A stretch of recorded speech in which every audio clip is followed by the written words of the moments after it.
And finally tonight, a conversation with a musical icon and lifelong political and social activist.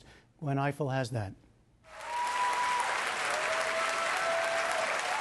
At 84, Harry Belafonte has already lived several lives as an actor, a television personality, a movie star, and as a high-profile civil rights activist. I took a trip on a sailing ship, and when I reached Jamaica, I made a stop. His singing shaped a musical consciousness for generations of Americans. Bring me little water, Sylvie. From traditional folk music and spirituals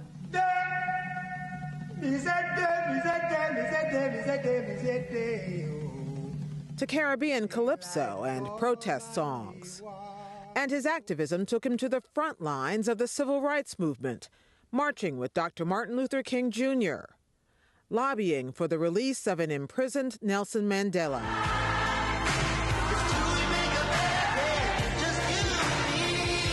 and joining other stars to raise money to ease famine in Africa.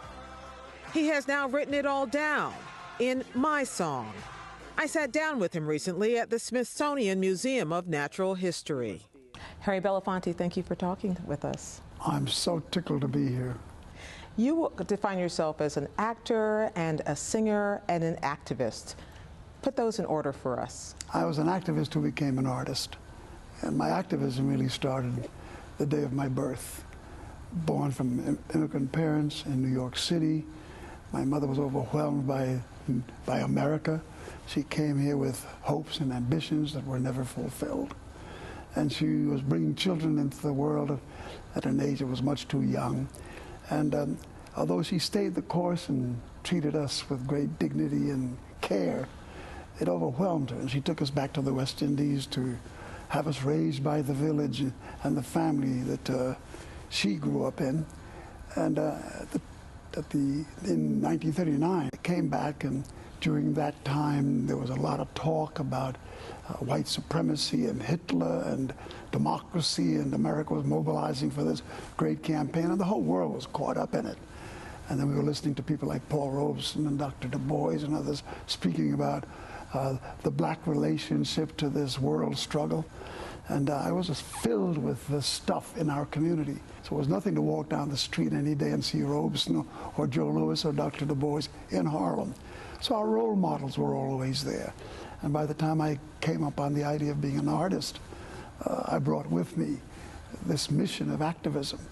And what attracted me to the arts was the fact that I saw theater as a social force, as a political force. I kind of felt that art was a powerful tool, and that's what I should be doing with mine. Your options could have been jazz and pop. You know, you were bigger than Elvis at one point, people forget. But instead you chose world music and calypso and folk songs, protest music. Did you consciously choose that?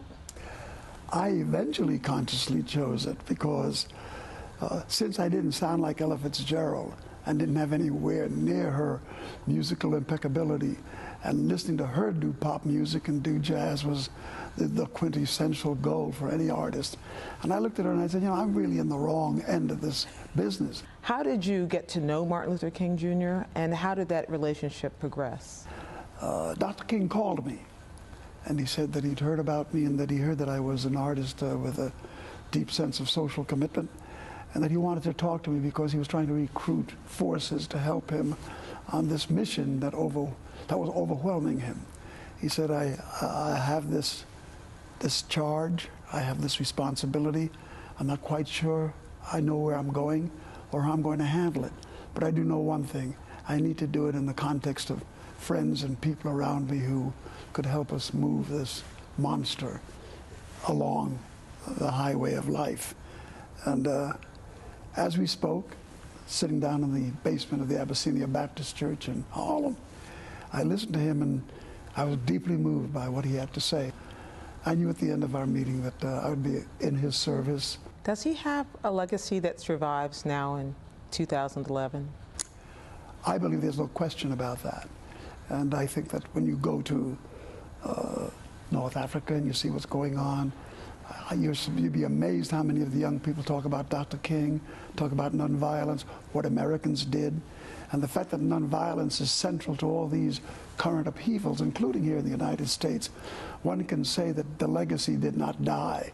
In your life, you have bonded with world leaders who are considered hostile to the United States, including Fidel Castro and Hugo Chavez. And I wonder whether that, in retrospect, has helped or hurt your cause.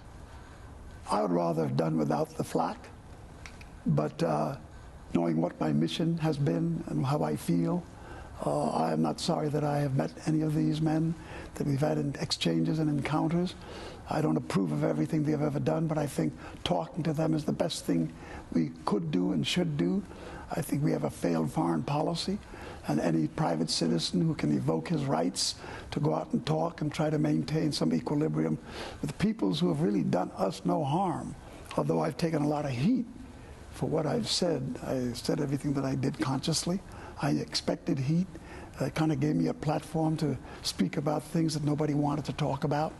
And I'm very proud that I did those things. And I think in the end, most of the people who are demonized as communists and anti-Americans, one of them being Dr. King, we now have a holiday.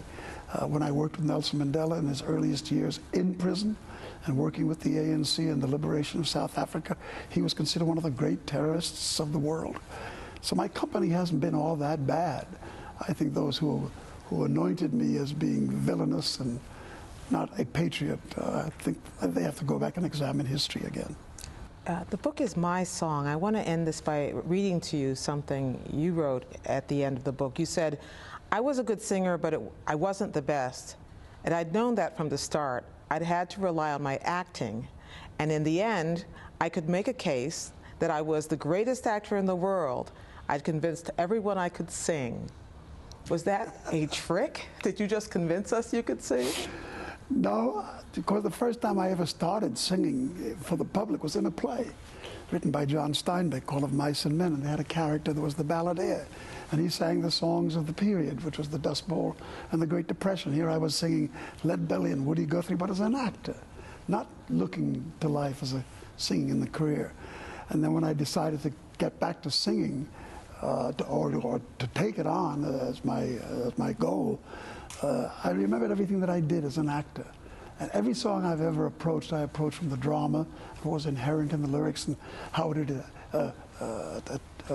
impact upon the audience emotionally. And the Banana Boat, I came from the Caribbean, Deo, which was the biggest song ever in the world.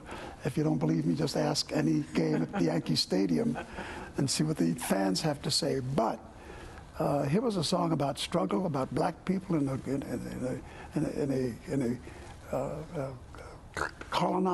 colonized life, doing the most grueling work. And I took that song and honed it into an anthem that the world loved. And Paul Robeson once said to me when he heard me in my earliest years, said, "Get them to sing your song and they'll want to know who you are." And I woke up one day and the whole world was singing Banana Boat, and I really didn't understand how powerful I was until I stood before an audience of 50,000 Japanese trying to sing Deo. And I just said, yay, I've arrived. Well, I would say you managed over the years to sing your song, Harry Belafonte. Thank you very much. Thank you very, very much.